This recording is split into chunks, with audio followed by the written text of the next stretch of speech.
Good morning students. ये personality पे दूसरा वीडियो है आपके लिए और इसमें हम दोनों ही ग्रुप सोर्स एंड सरफेस वालों के यानी गॉल्टन के ग्रुप के और वॉटसन के ग्रुप के दो ये कुछ डेफिनेशंस को आपसे शेयर करेंगे। बहुत सारी परिभाषाएं यहाँ पर। गॉर्डन आलपोर्ट ने क्या कहा, एफ आलपोर्ट ने क्या कहा, वॉटसन ने क्या कहा, ये भी बात बहुत इंपॉर्टेंट है।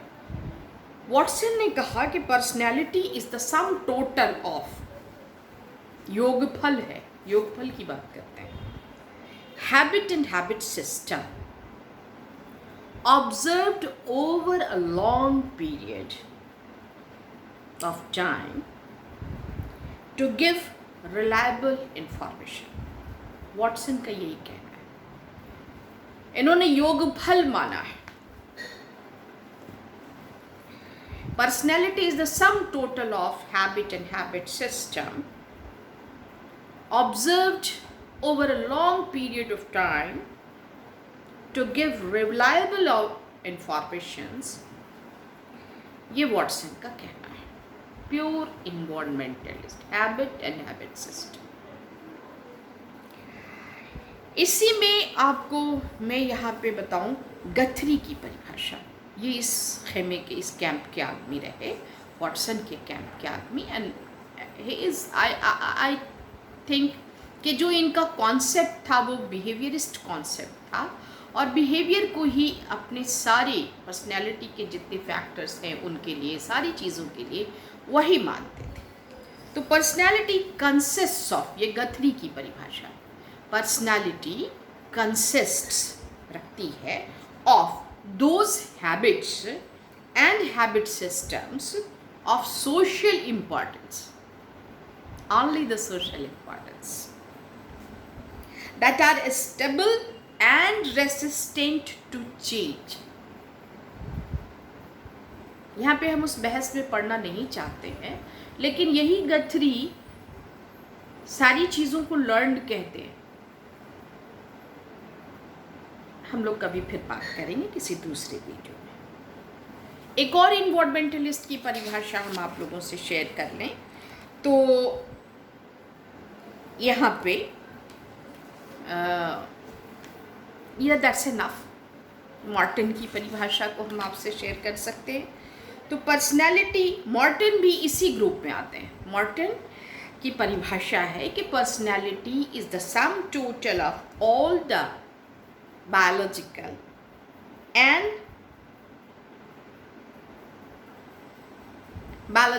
इनेट, ये परिभाषा भी कुछ अलग तरह की है, disposition, impulses, tendencies, appetites and instincts, इन्होंने दोनों को लिया है, of the individual and the acquired dispositions of tendencies. ये मॉर्टन की परिभाषा है। बहुत हद तक ये एक्सट्रीमिस्ट नहीं है। इन्होंने biological factors and social factors और ज़्यादा बायोलॉजिकल फैक्टर पर इंसिस्ट किया है, इन्होंने इन्फेसिस किया है इस पर। तो ये एक परिभाषा हो गई। मैं इसमें सिर्फ परिभाषाओं की बात करूँगी और कुछ इस वीडियो में नहीं देना, क्योंकि काफ़ी लंबा हो जाता है वीडियो और शायद आप लोगों को पढ़ने में भी दिक्कत होती।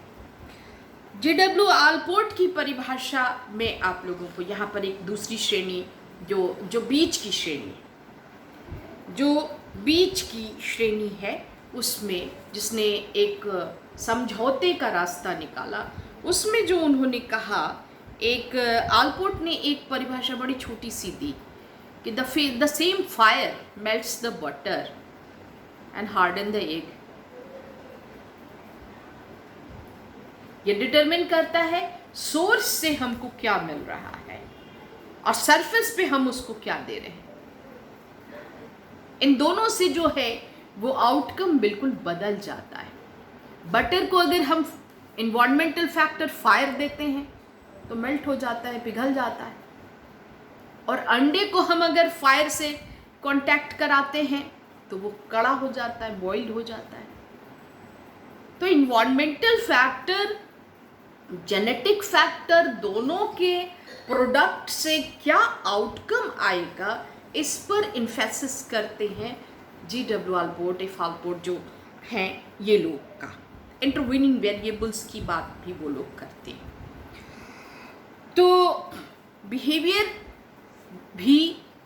बिहेवियर को भी आप किसी भी चीज़ इंटेलिजेंस में भी चाहिए। अगर आप मेरी बात पूछेंगे पर्सनली, तो मैं इस बात के फेवर में हूँ कि both the things, GW Allport की परिभाषा जो है कि personality is what a man really is. एक आदमी है क्या, यही पर्सनैलिटी है। What you are, that is personality. और आप हैं कैसे, there is some learning, there is some bringing factors. आपकी मदर ने आपको क्या इनकलकेट किया, that is culture, that is your external condition, that is your appetite, that is your drugs, and so many factors. इन सबों का impact होता है हमारे व्यक्तित्व पर, जिसको हम डिनाई नहीं कर सकते हैं, नकार नहीं सकते। एक पर्सनैलिटी का मरे की परिभाषा को भी सुनना बहुत ज़रूरी है, क्योंकि मरे की परिभाषा इसलिए ज़रूरी है कि साइकोलॉजिकल टेस्टिंग्स में मर्रे का बहुत बड़ा हाथ रहा है। So I will share it with you, and इसके जो कॉन्सेप्ट्स हैं उसको भी आप देखिए। मर्रे ने क्या कहा,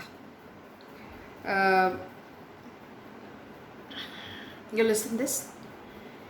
व्यक्तित्व का अध्ययन और व्यक्तित्व विज्ञान, अल्पोर्ट के बाद कुछ परिभाषाओं को देखेंगे हम लोग।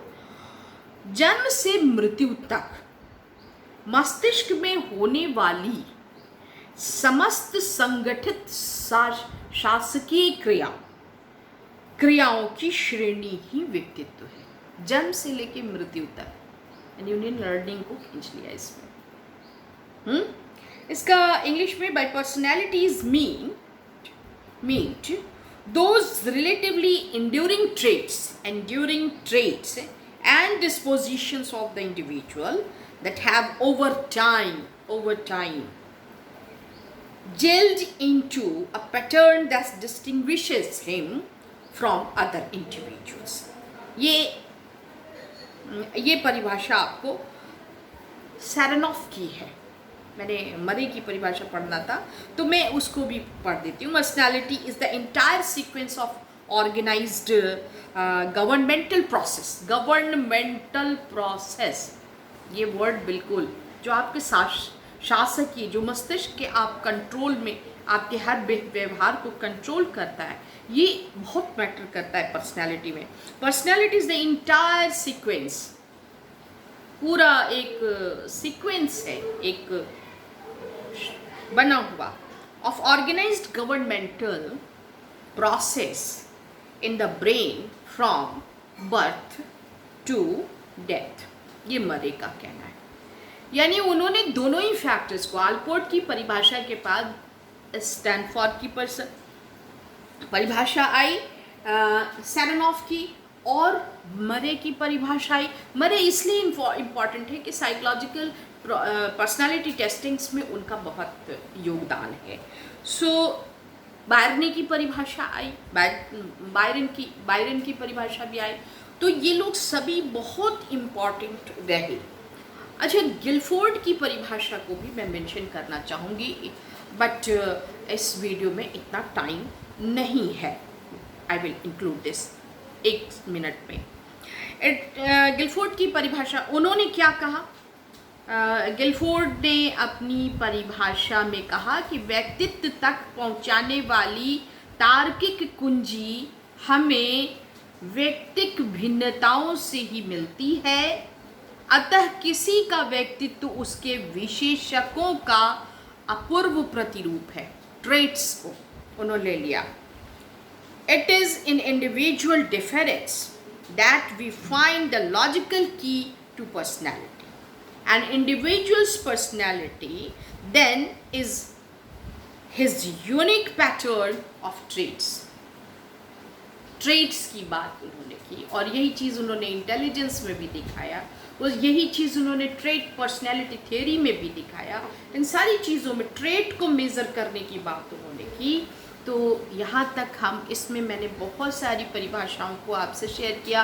आप बुक देखिए और उन सभी परिभाषाओं का डिटेल पढ़िए। That's all in this video students.